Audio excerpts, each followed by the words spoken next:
Hey, how's it going, everybody?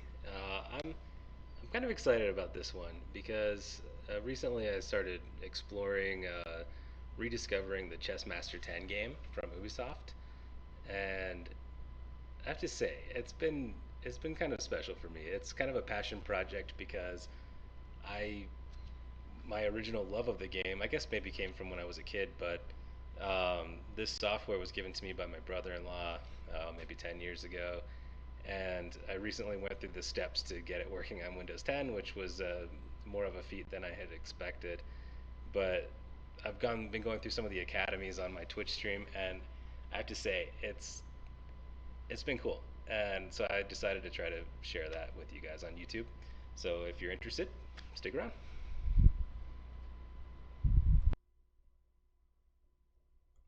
So that's pretty loud.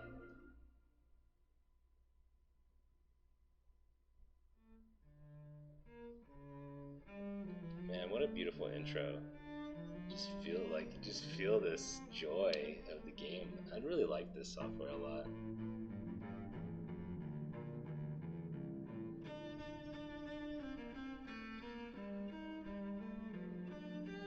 It's like this mashup of Bach cello suites.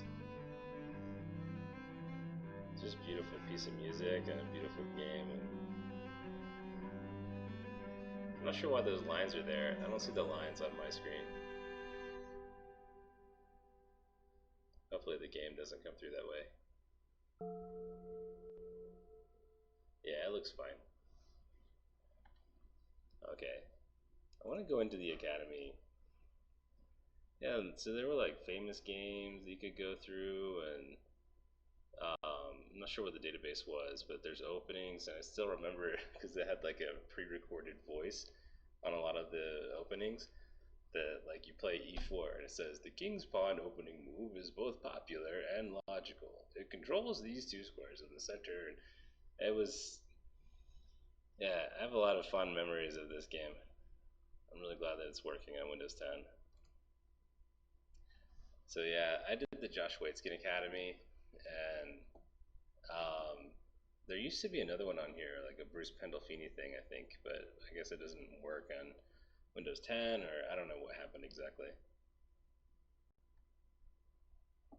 Um, Larry Christensen attacking series, Chessmaster series.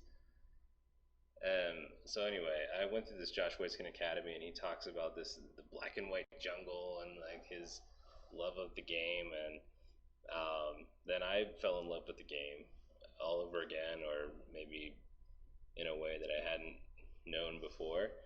Um, and then later, I found this movie. I was just like looking at chess movies, and it was Searching for Bobby Fischer. I assumed it was about Bobby Fischer, um, so I watched it, and it was this guy Josh Waitzkin when he was a kid, and I was thinking, oh man, is that the name of the guy that was on this Chessmaster Academy? And sure enough, man. So anyway, it was like this reverse knowledge of Josh Waitzkin. I learned about him from this software, and then watching the movie was just like this really cool kind of connection to me. Um, anyway, I want to do the Chessmaster series. I think I don't even know what's in here. Okay, looks like they have different tabs. Oh, maybe this is the stuff Bruce Pendolfini's stuff is worked into the Chessmaster series, I guess. Although I don't know, because I remember like a rating test. Maybe it's like at the end. It was like Pandolfini's rating test or something, but I don't know. Oh, this is gonna be fun. Match the masters. Okay. All right. Let's see if there's anything in the beginning section that's worth my time right now.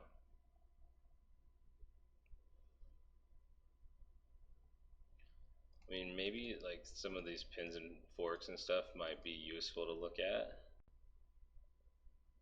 but I feel like for the most part they're not going to be. I think they're pretty much designed for teaching you what the forks are, so I imagine they're pretty straightforward. Maybe I'll just do the quizzes. Oh, there's a lot of quizzes actually. Okay, never mind. I don't think I'm going to do all the quizzes. Yeah, algebraic notation. The fact that that's like the last thing on this particular quiz makes me think that I'm going to skip it. Yeah, I didn't know Yasser was involved in this project. That's neat. Okay, let's see what planning concepts by Yasser Sarawan's all about. Oh, I see. There's drills as well. All right, let's do the tutorial on planning concepts by Yasser Sarawan. The most difficult yet basic problem that confronts all chess players is coming up with the right plan for a given position. At the beginner level, the concept of a plan simply doesn't exist.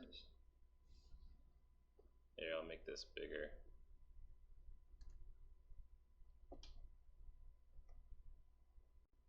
don't know if that's gonna help, actually.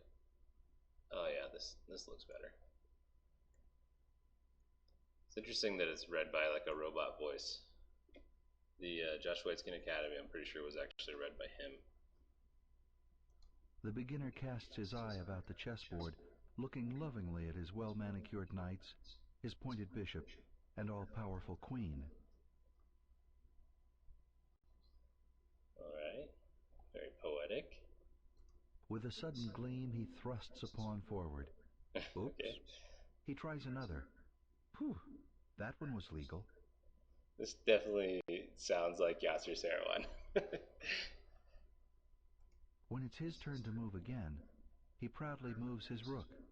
Such daring, such wit. This was definitely written His by Yasser. opponent deftly captures a piece of the beginner's army. This denuding goes on until the beginner is mercilessly savaged, at which point the players set up the pieces, and the whole process is repeated. Yeah. You know, even AlphaZero learned this way. If the above sounds like you, don't grieve. This tutorial was made for you.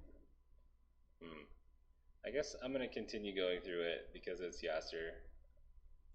The first way you can improve your game is by learning to look at the whole board. Now look at the starting position. Okay, I looked at it. Imagine yourself on an ancient battlefield with equally matched armies ready to fight. With differently skilled weaponry, it is important to see the whole battle as it takes place. With common foot soldiers, cannon, cavalry, and archers, each movement has to be coordinated. See, this epic, just put your mind in the mindset of a battle kind of vibe has been lost, I think. This software was just so beautiful for that reason. A supply line may become vulnerable, and a would-be hero is vanquished. Trading an archer for a few foot soldiers may seem sensible, but what if the opposing army's archer picks off a number of your foot soldiers from a distance without loss? Perhaps the decision wasn't as good as you thought. I really, I can't get over this. It's like, it's so much more artistic than scientific. I forgot about how much like of a love of the game that this software tried to instill in the user. From the starting position, it is clear that battles can begin at once all over the board. Just as our ancient battle analogy suggests, it is very useful to know the terrain of the battle, all the dips and curves of the land. Drawing an imaginary line between the fourth and fifth ranks neatly divides the chessboard in half, with 32 squares for each side. These 32 squares each belong to the white and black army. White has his space, black has his space. Yeah, I don't know if I hope this doesn't start going into like what the rules of chess are. I might have to skip it if it does. When one player controls or attacks one of his opponent's squares, this is called gaining space. It stands to reason that as we control more and more squares of the board, our opponent will have less room to move and become more restricted. The effort to control space is a time-honored strategy. Yeah. The central files are most often controlled by the rooks. After the opening is over, we are all sagely advised to control the center with our rooks. The four central squares in the middle of the board, E4, E5, D4, D5, are the key central squares. A great amount of the action takes place around them. They make marvelous outposts, particularly for the knights. The player who effectively controls these squares is usually in charge of the game. I do think it's trying to teach you how to come up with plans and how to get a sense of like the tensions and the vibe of the position. So I'm gonna definitely keep going through it. Besides It's cool. ranks, files, flanks, and center squares, another way to look at the board is along its diagonals. The long diagonals, A1, H8, and A8, H1, run right through the center of the board. Bishops love to control these diagonals while being deployed to the king's side or queen's side. Yeah. Move the white bishop to the long diagonal. Okay, I feel Correct. okay, cool. It's like when you're playing like a video game and the initial like cutscene ends and you don't realize you're supposed to play yet and your character is just sitting still.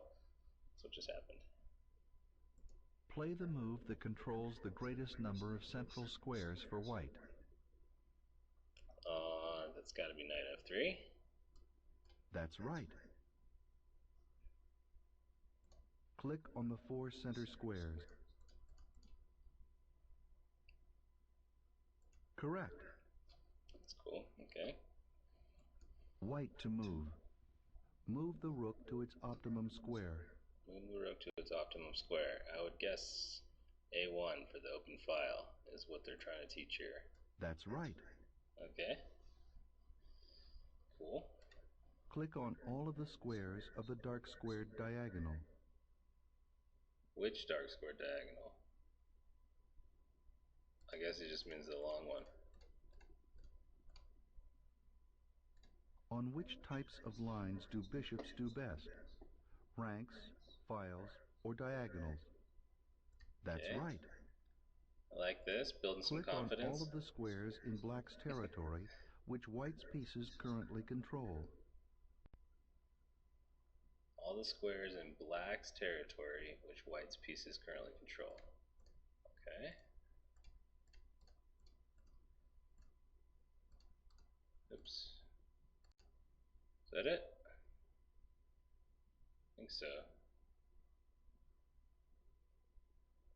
This is a pretty cool exercise, actually. Move the black bishop to the long diagonal. Move the black bishop to the long diagonal. That's right. Okay. Play the move that controls the greatest number of central squares for black.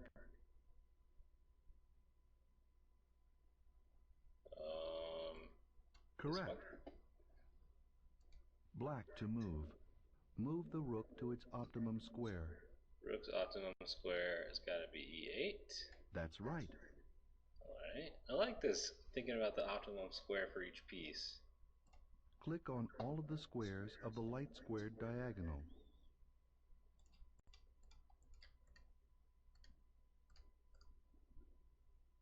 Click on all of the squares in white's territory which black's pieces currently control. Oh, I think I've been hitting next and not done. Wondering why I wasn't get the like, good job, or whatever. The nice work. Click on all the squares in white's territory, which black's pieces currently control. Yeah, that's not white's territory. This is. Okay, I wonder, do I control this square? Does that count? Because I'm attacking it, but I don't know that I control it. I kind of don't think I control it.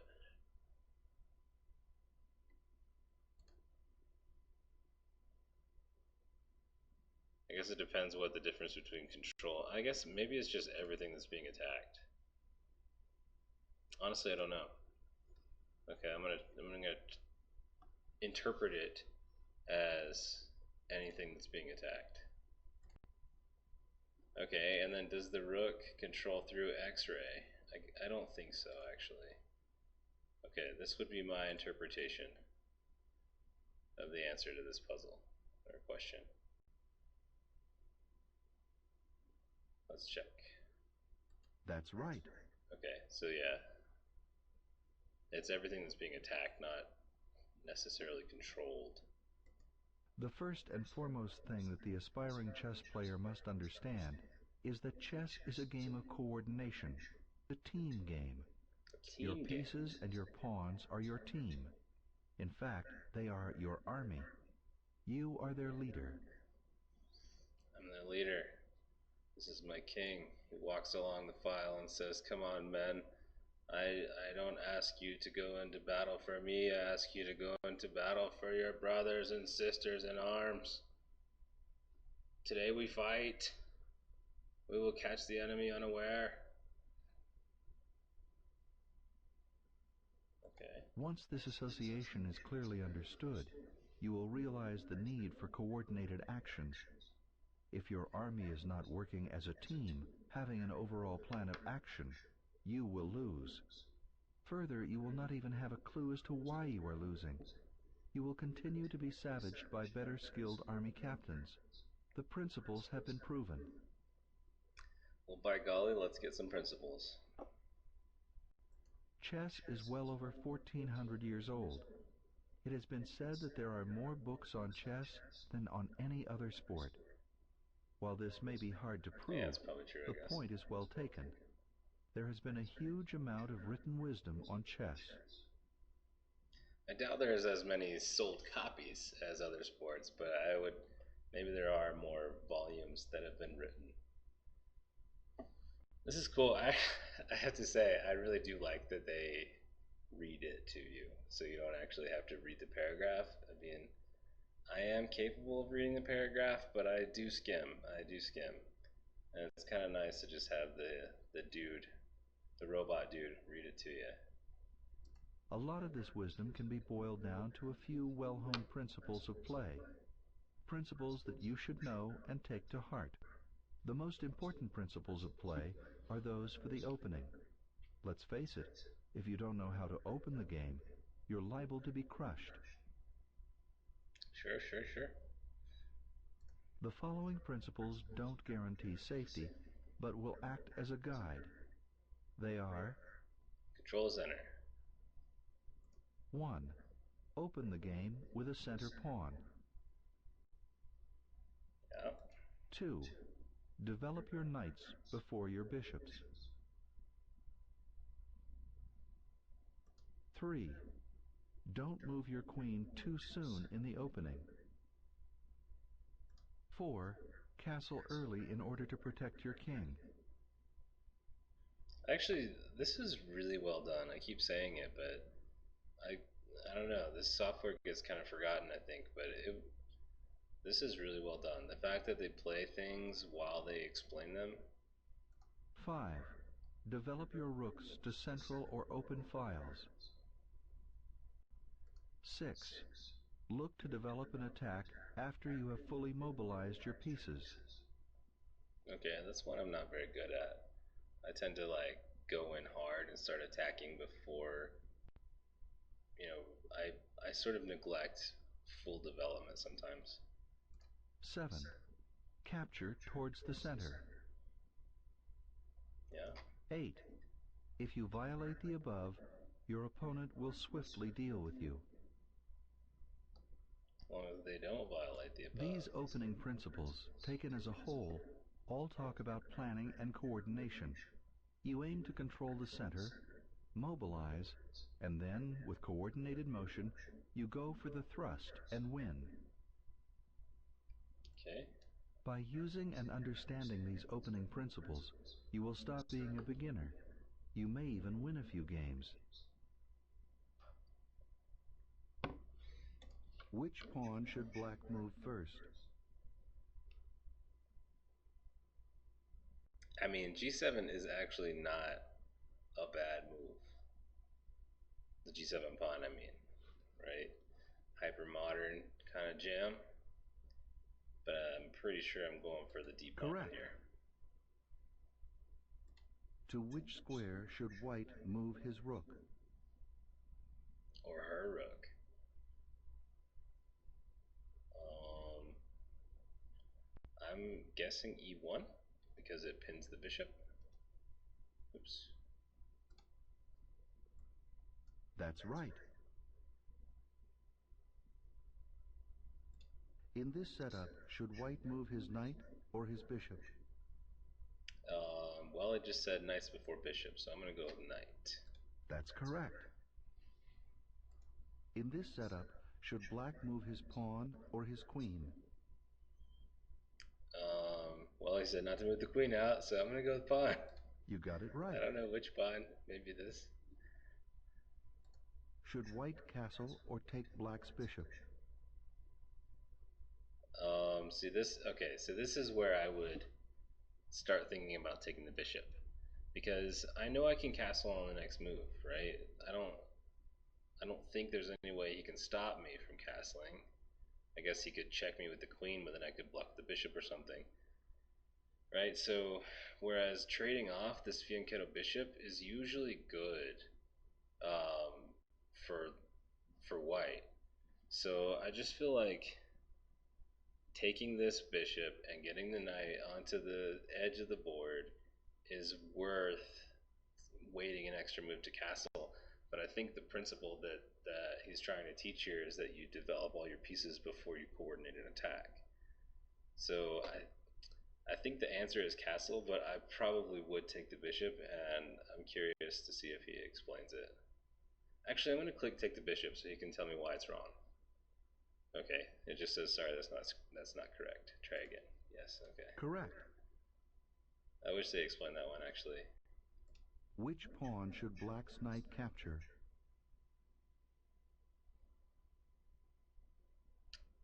Well, it said capture toward the center, so I think it's just hammering home uh, these That's principles. right.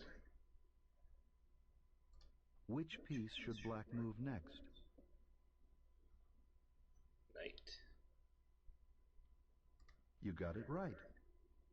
All right, got it right. Next You are now section. ready for your next step on the road to real chess understanding. Cool. How to plan. How to plan. Let's do it, This Yasser. tutorial will focus on the strategic concept of the pawn structure and using space. What does the term pawn structure mean? Some chess teachers also use the term pawn skeleton, which is more illustrative. Illustrative. Okay. What both of these terms mean is that if you strip the position of pieces and leave only the pawns on the board, you will clearly see how to plot your strategy. Taking the starting position and removing all the pieces reveals the pawn skeleton.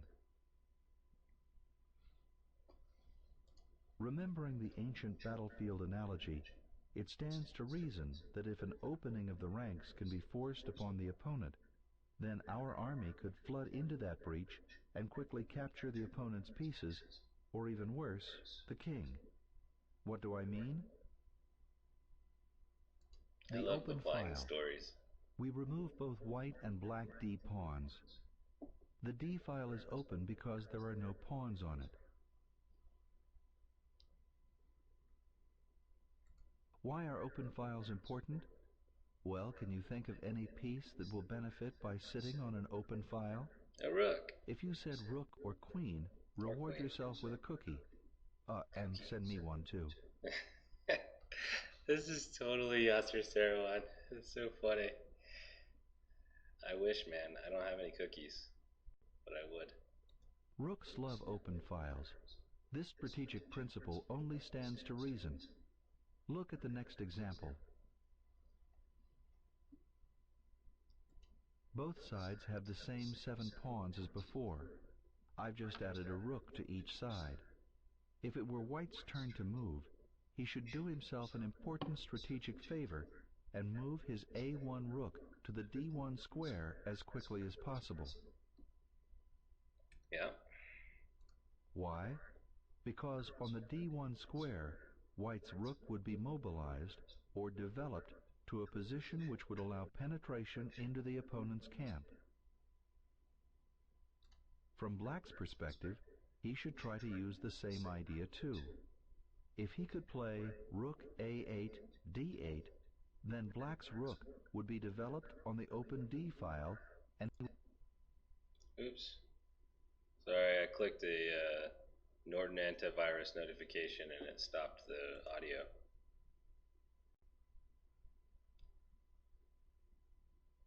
Oh, can I From replay it? Black's perspective, he should Okay, try to I'll just use the replay same it. idea too. If he could Let's play 100% rook this a8, tutorial. d8, then Black's rook would be developed on the open d file and he would be primed to shoot down the d file and invade White's position. Here is the same diagram with a slight change. The c2 pawn has moved a file over to become a d2 pawn. Are there any open files? There's a semi-open file. There are no files that are clear of all pawns. Thus, the answer is no. There are no open files. From White's perspective, he has a half-open c file. What this means is that White has no pawns sitting on the c file. This makes the c file open to White. Since Black has a c7 pawn, the c file is closed to Black. Yeah. The presence of only one pawn means that the c file is half open. White should move his rook from a1 to c1, grabbing his half-open file. Although the rook isn't as powerful on a half-open file as it is on an open file, White has to make do. Not every position has an open file. In this case, White's rook is best placed on the c file. Yeah, I don't know. I mean, I guess that's true, but at least it attacks something in this case. Here is a pawn skeleton with rooks. What are the open files? There are none. What are the half-open files? See, this White's is a half-open backwards file pawn. is the C file. Black's half-open file is the E file. I think White's half-open file is better than Black's half-open file, because White's half-open file attacks a weakness, whereas Black's half-open file chomps on granite. Do you notice how White's F2, E3, and D4 pawns are linked together? Oh Pawns yeah, we're that are supposed to be linked learning about together pawn are structure. called pawn chains. In this pawn chain, the base pawn is the F2 pawn. The base pawn is quite important, since it is the foundation upon which the entire pawn chain rests.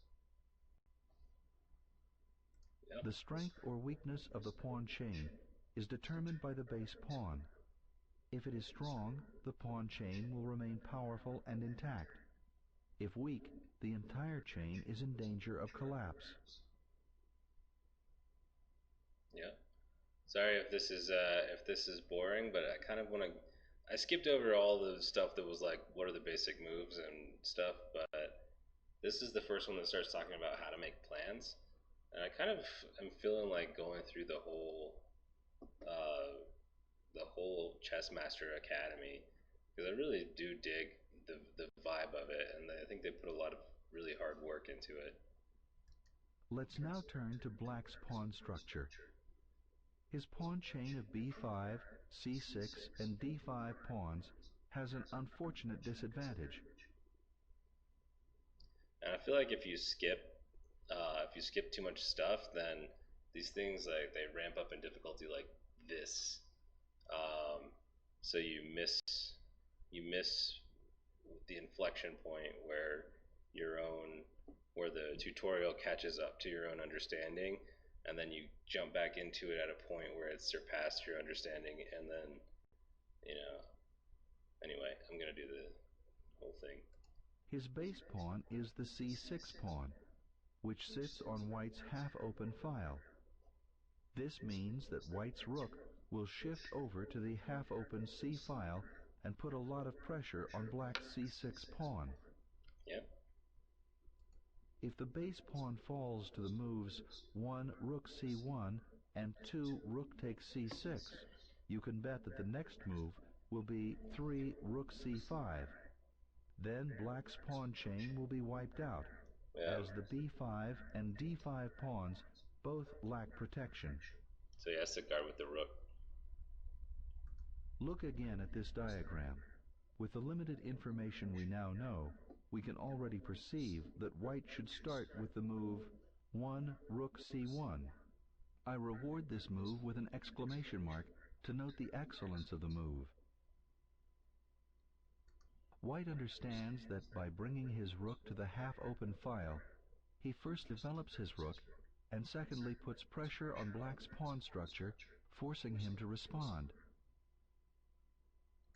Black, aware that his pawn chain is in immediate danger, is quick to respond with 1 rook c8. Mm-hmm. This marks a concession. Both army leaders know that black's rook would prefer to go to the half-open e-file, but black has no time. If he were to play Well, plus 1 it's not rook like he e8 gains a whole in lot order by to being defend there. his c6 pawn with 2 rook e6, he would be too late. Right.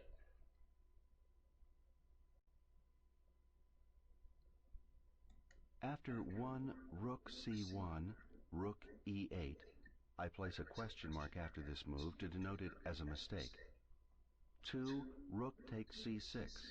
White carries out his operation and wins black's base pawn. Yup. Soon the rest of black's pawn chain would fall. Black's decision to play b7, b5 has weakened his pawn structure. Thus the moves 1 rook c1 and 1 rook c8 have been played. This brings us to our next example. Here we can see that black's c8 rook is tied down to the defense of his c6 pawn. Now why is this? Because it's backwards. The problem with the c6 pawn is that it can't be protected by another pawn. The pawns that flank the c6 pawn, the b5 and d5 pawns, have both shot past the c6 pawn. The result is that the c6 pawn has been left behind. In chess parlance, the c6 pawn is identified as a backward pawn. Backward pawns tend to be weak because they need the protection of other pieces. That is, such pawns as backward pawns can't count upon the protection of other pawns. As a result, backward pawns are a liability for their owners. And I remember, like, this concept of the backward pawn is the first thing I saw when I saw this position. Um, but I learned what a backward pawn was from this software. Like, I don't know how whenever I used it a number of years ago. So this is this is pretty cool. It's pretty nostalgic. I didn't learn it from the Chessmaster series Academy. I did the Josh Waitzkin Academy, which is another like tab within the academies in this software. So I never actually did this particular one. Several other points about this pawn structure should be clarified. The first thing is that white's pawns are separated into two pawn islands. What do I mean? Well, a file, in this case the C file, separates white's pawns into two distinct groups.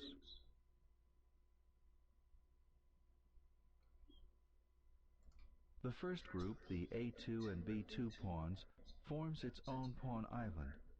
The second group, the D4, E3, F2, G2, H2 pawns, forms the second, larger pawn island. This concept of different pawn islands is important. The more pawn islands a player has, the weaker his position becomes. I learned about pawn islands from this software too. Once again, the reason for this is that pawns, being the weakest team members, require protection. If our pawn islands are broken up into smaller and smaller groups, their need for protection increases. Sometimes our ability to protect them doesn't equal their need. Black also has two pawn islands. The a7, b5, c6, and d5 pawns make one. The f7, g7, h7 pawns make up the second. In the question of Black's first pawn island, it is important to note that Black's a7 pawn, while not touching or in connection with the b5 pawn, is still a part of the pawn island. If Black didn't have a b pawn, the a7 pawn would constitute a pawn island of its own. Yeah. By looking at the pawn islands of a given position, a principle on how to play that particular position becomes clear. The player with more pawn islands will have more difficulties in the ending than his opponent will. This is cool, man. Like knowing that this is written by Yasser Seirawan, because again, when I used to use this software, like all these chess names were just obscurities to me. I had no concept of who Josh Waitzkin was, or Yasser Seirawan, or Bruce Pandolfini. It was just like, okay, some random dude um, is talking about chess. But as I fell in love with the game over the last like decade or whatever, it I've obviously learned who all those people are, and like I feel like I've developed a personal relationship with them because I've watched and read so much of their stuff. Um, I've never actually met any of them, but it's pretty neat. Remember that pawns and pawn islands require protection. As more pieces are exchanged, our ability to protect our pawns becomes less and less. Soon the player with more pawn islands will have more to worry about. A new position is created. Okay. Visually, it seems this position is fairly balanced. It is not. White Pass has a pawn. near decisive advantage. Yeah, because so I can get a rook behind this passer, and then just basically leave it there. His rook is tied down to defending against promotion, and then I can kind of do whatever I want with my king. Obviously, the kings are not on this board, but The pawn structure tells us yeah. that white has a passed pawn. The d5 pawn is a passed pawn because its path to promotion is not blocked by a black pawn. Also, its march up the board cannot be stopped by a black pawn.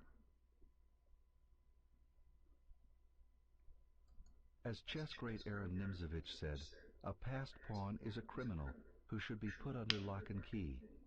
Yes, but who will play guard? A piece. This means that the d5 pawn, a passed pawn, has grown in value. Once he was equal to other pawns, but now a piece will have to be assigned to watch him. Analyzing this pawn structure also gives us an additional secret. The d5 pawn is a protected passed pawn. The fact that it is protected by the e4 pawn raises the status of the d5 pawn even more. That's true. Yeah, so maybe my idea about pushing the pawn, getting a rook behind it, is not so good because then I lose the defense of it. So maybe just the threat of that limits his ability to make decisive moves or to make useful moves.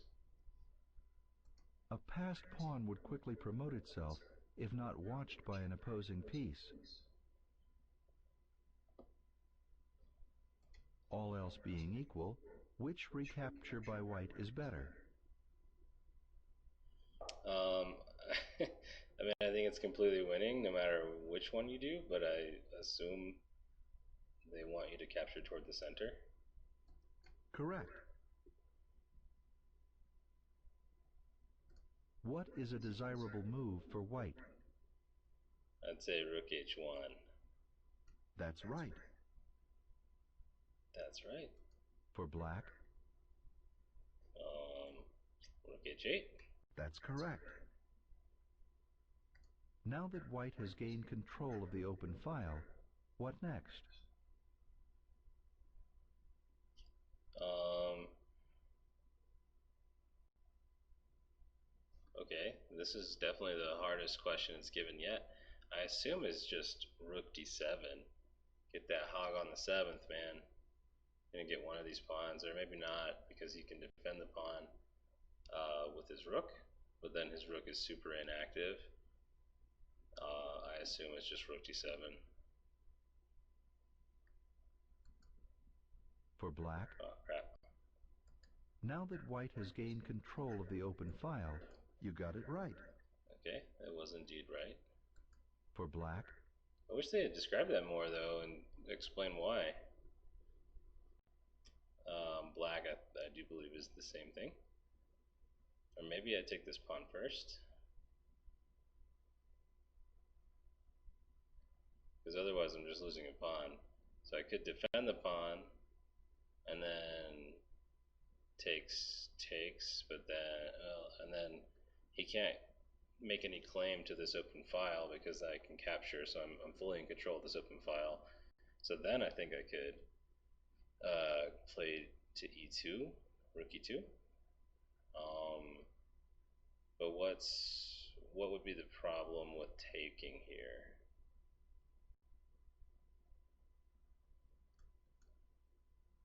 That's not it. Okay.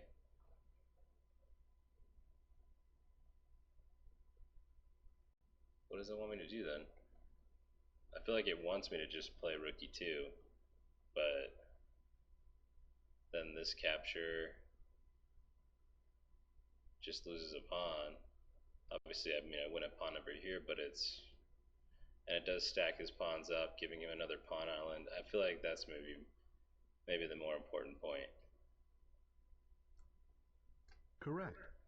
Okay, so I just kind of learned something here for sure, because my thought was that maybe I could hang on to my d pawn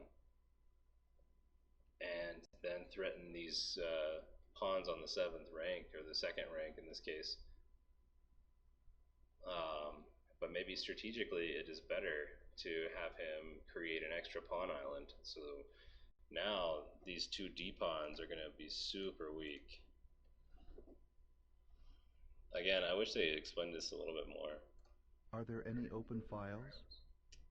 There are no open files. That's right. What kind of file is this one? A semi-open file, or half-open file. That's correct. How many pawn chains does white have? Pawn chains or pawn islands? Actually, honestly, I don't know. Like, does this count as a chain and this count as a chain?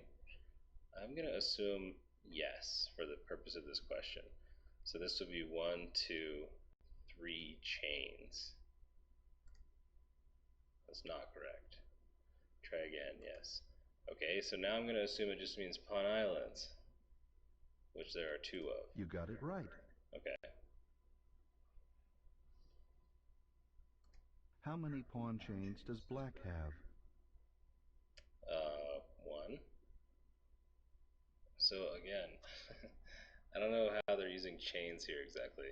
So 1, 2, 3 would be how many pawn islands they have.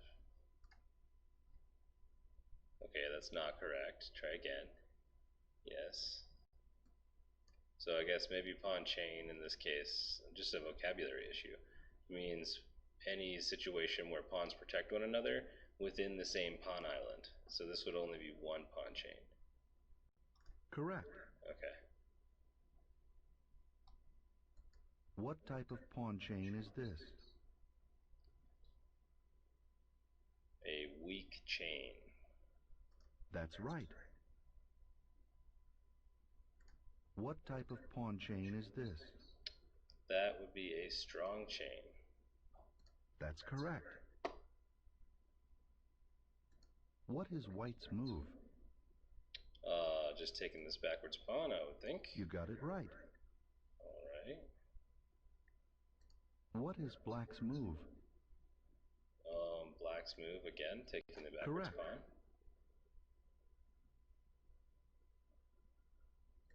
Can you tell me why a rook is more Ooh, powerful 88. on an open file than on a half-open file? Why a rook is more powerful on an open file than on a half-open file? Yes, because it has more squares that it controls. So, okay, there's 88 pages within the rook development section here, and I do have a 5K in the morning I'm supposed to run, so I think I'm going to call it here. But if you're interested, I will probably just make sure I stream every time I do this. I'm gonna try to go through the whole academy, and then you can check the VODs if you miss something or whatever. But yeah, I don't know. I don't think I want to play through 88, so it seems like a good stopping point for the evening. Yeah. So this is the beginning part of the Chessmaster series. So I skipped all of this stuff. I think that would just have been a waste of time. But I actually have learned a few things already just in this Yasser Seirawan beginning strategy thing. Then I'll do the drills. There's a lot of drills. Then I'll go over to intermediate and learn Bruce Pandolfini's wisdom.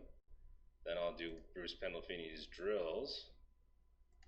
Take Larry Evans' endgame quiz. Oh, this is the rating exam. Okay, so this, I was talking about this earlier. I remembered this from a long time ago. I'm glad to see that it wasn't just like deleted and didn't work on the Windows 10 version. It's just hidden in the menus. And then I'll do the advanced. Match the masters. That's pretty cool. I wonder if these are like master games that you're supposed to identify the best move. I don't know. Like I said, I never even did this one. Anyway, there's a lot to explore here. So, looking forward to it. We're at the very beginning here. But thanks for watching. It was cool hanging out, and I will catch you next time.